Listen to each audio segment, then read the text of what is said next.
സംവിധായകനും social media താരവുമായ അഖിൽ മാരാർ 2020-ൽ കൊച്ചിയിൽ 2020 ചെയർമാൻ സാബു ജേക്കബാണ് പ്രഖ്യാപനം നടത്തിയത്. നിയമസഭാ തെരഞ്ഞെടുപ്പിൽ NDA സ്ഥാനാർത്ഥിയായി അഖിൽ മാരാർ മത്സരിക്കുമെന്ന് സാബു ജേക്കബ് പറഞ്ഞു. സീറ്റിനെക്കുറിച്ച് NDAയിൽ ചർച്ച ചെയ്ത് തീരുമാനിക്കും.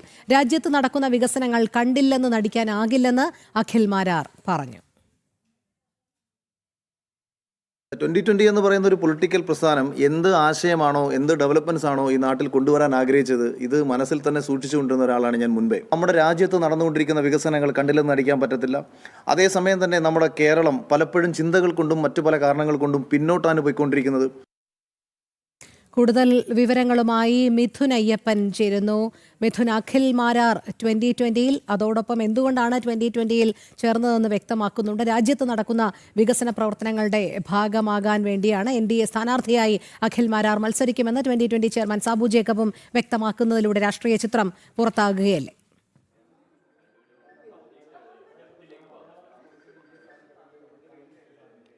തീർച്ചയായിട്ടും അഖിൽ മാരാർ നേരത്തെ തന്നെ സാമൂഹ്യ വിഷയങ്ങളിൽ ഇടപെടുകയും ശക്തമായിട്ടുള്ള വിമർശനങ്ങൾ പല രീതിയിലും ഉന്നയിക്കുകയും ചെയ്തിട്ടുള്ള വ്യക്തിയാണ്. 2020-ലേക്ക് കടന്നു വരുമെന്നുള്ള ചില വിവരങ്ങൾ ഇന്ന് രാവിലെ മുതൽ തന്നെ ഉണ്ടായിരുന്നു. പക്ഷേ ഇതിനിപ്പോൾ ഒരു സ്ഥിരീകരണം ലഭിച്ചിരിക്കുന്നു. അത് പ്രഖ്യാപിച്ചിരിക്കുകയാണ്. പാർട്ടിയിലേക്ക് സ്വാഗതം ചെയ്തിരിക്കുകയാണ്.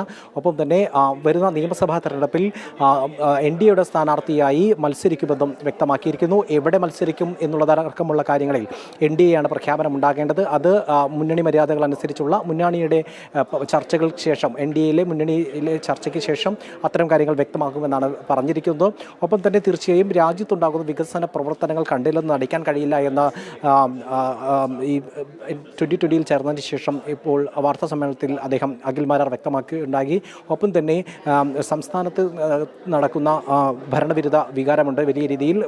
ഇടത് വലത് മുന്നണികൾ മാറി മാറി ഭരിച്ചപ്പോഴെല്ലാം തന്നെ സംസ്ഥാനത്തിൻ്റെ പൊതുവായിട്ടുള്ള ആവശ്യങ്ങളെ വികസനത്തിൻ്റെതായിട്ടുള്ള പ്രവർത്തനങ്ങളെ പിന്നോട്ടടിക്കുന്ന നിലപാടാണ് സ്വീകരിച്ചത്. അതിന് എല്ലാം തന്നെ ബദലായി ഒരു വികസനത്തെ മുൻനിർത്തിക്കൊണ്ടുള്ള ഒരു രാഷ്ട്രീയം, പുതിയ കാലഘട്ടത്തിൻ്റെ രാഷ്ട്രീയം മുന്നോട്ട് വെച്ചിട്ട് വർഷങ്ങൾക്ക് മുമ്പേ പ്രവർത്തനം ആരംഭിച്ചതും കഴിവ് തെളിയിച്ചതും ഒരു പ്രസ്ഥാനമാണ് 2020. അപ്പോൾ അതിൻ്റെ ഭാഗമാകുക എന്നുള്ളത് ഒരുപക്ഷെ തൻ്റെ ആശയങ്ങളോട് ഏറ്റവും കൂടുതൽ അടുത്ത് നിൽക്കുന്ന പാർട്ടിയാണ് 2020 എന്നുള്ളത് കൊണ്ട് തന്നെയാണ് അത്തരത്തിലുള്ള പ്രവർത്തനങ്ങളുമായി മുന്നോട്ട് പോകുന്നത്. അതുകൊണ്ട് തന്നെ 2020 ഇപ്പോൾ കൂടുതൽ വിപുലമാക്കുകയും സംസ്ഥാന ഒരു പ്രാദേശികമായി കിഴക്കമ്പലത്ത് മാത്രം ഒതുങ്ങി നിൽക്കുന്ന പാർട്ടി എന്ന അപ്പുറത്തേക്ക് ഒരു ദേശീയ രാഷ്ട്രീയത്തിനോട് കൂടെ ചേർന്നുകൊണ്ട് ഒരു പ്രവർത്തനം ആരംഭിക്കുകയും NDA പ്രവേശനമെല്ലാം നടത്തുകയും ചെയ്ത സാഹചര്യത്തിൽ ആ രാഷ്ട്രീയത്തോട് അടുത്ത് നിൽക്കുക എന്നുള്ളത് തൻ്റെ ആശയത്തോട് ഏറ്റവും ചേർന്ന് നിൽക്കുന്ന ഒരു കാര്യമാണ്. അതുകൊണ്ട് തന്നെയാണ് ഇപ്പോൾ 2020-യുടെ ഭാഗമായിരിക്കുന്നത് എന്നാണ് വ്യക്തമാക്കിയിരിക്കുന്നത്. കൊട്ടാരക്കരയിലാണ്